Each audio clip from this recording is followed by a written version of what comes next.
Okay, I gotta explain Cubism. Okay, hold on. Not much people know what Cubism really is about, so I'm gonna explain it.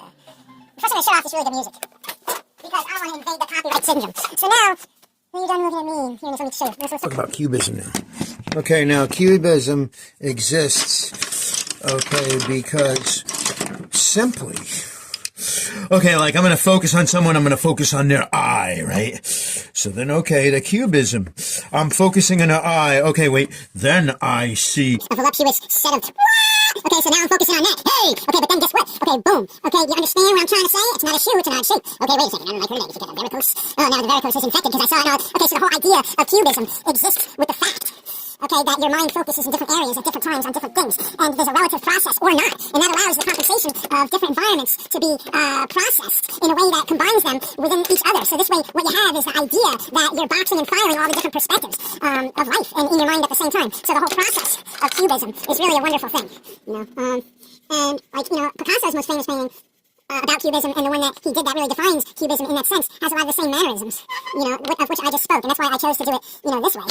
So, you know, and then when you use Cubism, okay, you kind of segregate and alienate certain perspectives as well, which is a very interesting thing, because when you do that, it allows you to differentiate and particulate, and then you get the idea that you could have an assessment of the essence of each object, and then you're able to get the details and, like, microscopically and you know, in an inflated manner, see the expressive potential and level of all these things. So it's like boxing and unboxing in a process, realistically. And that's the whole thing about Cubism, is because it's about trapment and freedom. Because when you trap your thoughts, you're able to see things. And most people don't like to be trapped, okay? Because, you know, it forces them to see things. A lot of times they don't want to see things. So they don't really get Cubism because they're always running away. That's why there's less Cubism in the world in free form. But if we did have Cubism respected and understood more, we might actually be able to function in life a little better. Because the fact that we don't have as much art as we need means we're not getting the messages that we need to get. And the art that we're getting, in some cases, I hate to say it, is very influential for things and reasons that are, you know, not the most, you know, good intended. So, you know, without any structure at all, you have chaos. And Cubism is a lot to do with